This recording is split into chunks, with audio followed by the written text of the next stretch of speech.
Lost Boys and Lost Girls. Welcome to the Second Star Channel, the only channel on YouTube that combines the wonders of Disney with the artistic style of jazz music.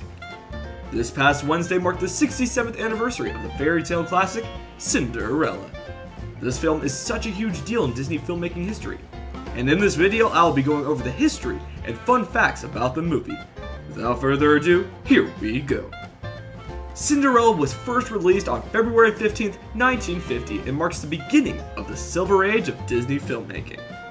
The earliest feature treatment was prepared by January 30, 1940. It was prepared by studio inspirational artists Dana Cody and Bianca Maholi. In this version, Cinderella is accompanied by Bon Bon, a cat, Dusty, a mouse, and Clarissa, a turtle, at a place called Chateau de la Poche, which translates to Castle of the Pocket. Before Cinderella's release, the Disney studio was $4 million in debt. Over the previous decade, such animated features as Fantasia, Pinocchio, and Bambi had been costly flops. World War II had cut the studio off from its lucrative overseas audience. The animated features that had released in the interim had been compilations of shorts like Fun and Fancy Free and Melody Time. The return of ambitious narrative features then marked both a creative and financial gamble for the studio. For the first time in 8 years, it had made such an attempt. Had the film failed, it would have bankrupted the Disney company. I guess it's safe to say Cinderella saved Disney. There are many versions of the Cinderella tale in European folklore, but Disney chose the one made familiar by French author Charles Perrault in 1697. He's the author who introduced the tale of the key elements of the fairy godmother, the pumpkin turncoat, and the glass slippers. Eileen Woods, who voices Cinderella, didn't know she was auditioning for the role.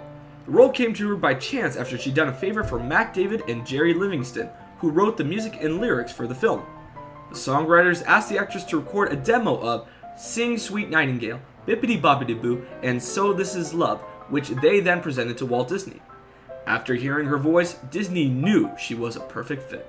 Eileen Woods was asked to sing harmony with herself. While recording Sing Sweet Nightingale, Walt Disney asked Wood if she would be able to sing harmony with her own voice. To achieve the effect, which happens as she scrubs the floor, they put headphones on her and instructed her to sing second part harmony. This was then layered by Wood singing third part harmony, thus creating the iconic scene. Verna Felton, who voiced the fairy godmother, was a frequent Disney player. Having worked on Dumbo as both Mrs. Jumbo and the Elephant Matriarch, she went on to voice the Queen of Hearts in Alice in Wonderland, Aunt Sarah in Lady and the Tramp, the Fairy Flora and the Queen in Sleeping Beauty, and another elephant, Winifred, in The Jungle Book. Jacques, Gus Gus, and Bruno were all voiced by the same actor. In fact, Jimmy McDonald voiced several other iconic characters including Mickey Mouse, Chip from Chip and Dale, the Dormouse in Alice in Wonderland, and Goofy. The songwriters for the film were members of the Tin Pan Alley. Al Hoffman, Mac David, and Jerry Livingston, who went on to write songs for Alice in Wonderland, were all members of the Tin Pan Alley group, which is the name given to the collection of New York City music publishers and songwriters. In fact, it was their song Chibaba Chibaba, performed by Perry Como, that got Walt's attention in the first place. After hearing it on the radio, he decided it was the kind of song that he needed for the fairy godmother. The entire film was shot in live action before animators began drawing. As with many of the Disney animated features, actors were hired as visual models to act out the sequences as studies for the animators. Helen Stanley, who was the live-action Cinderella, went on to perform the same duties of Princess Aurora in Sleeping Beauty and Anita in 101 Dalmatians. The film's ending was almost completely different.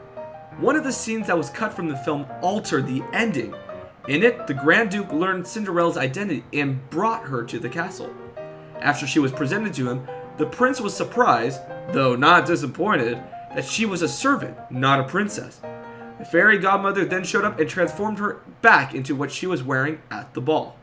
In another unused sequence, Cinderella imagines herself as an army of identical young women, dispatched to finish her chores so that she can attend the ball. She was to sing a tune called Cinderella Work Song. The song was scrapped, but the title modified into the work song for the tune of the mice warble when they're creating her gown. William Phipps provided the speaking voice of Prince Charming. His singing voice, however, came from Mike Douglas, the future daytime talk show host. An earlier version of the script gave Prince Charming more screen time. One of the original scripts includes a scene where the prince is hunting a deer in the woods before it's revealed that they are actually friends. Sounds a lot like Bambi, huh? As the biggest hit Disney had enjoyed in 13 years since Snow White and the Seven Dwarfs, Cinderella generated enough cash flow not only to save the studio, but to allow it to create its own distribution company, finance several live-action and animated films, enter the world of television production, and build the Disneyland theme park. The film was nominated for 3 Academy Awards. In fact, all 3 nominations were in the music sound department, which makes sense because it was so iconic. The categories were Best Scoring of a Musical Picture, Best Sound Recording, and Best Song for Bippity Boppity Boo. The soundtrack was also a trailblazer in its use of double-track vocals. Walt came up with the innovative idea of having Wood sing harmony with herself on a second and third vocal track on the song Sing Sweet Nightingale. Woods recalled that, upon hearing the finished recording, Disney remarked, "How about that? All these years I've been paying 3 salaries for the Andrews sisters, when I could have only paid 1 for you." The studio re-released Cinderella in theaters 6 times. In 1957, 1965, 1973, 1981, 1987, and 2013. This may seem like an odd concept in 2017, but re-releases were the only way to see your favorite films back in the day. Imagine not having the luxury of watching a movie from your couch. Those were some dark times.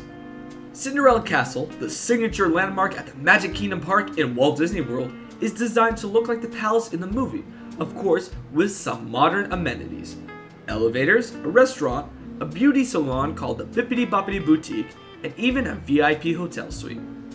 It's kind of hard to believe in 2017, but Disney, among the most brand conscious of companies, didn't use a logo for its movies until 1985.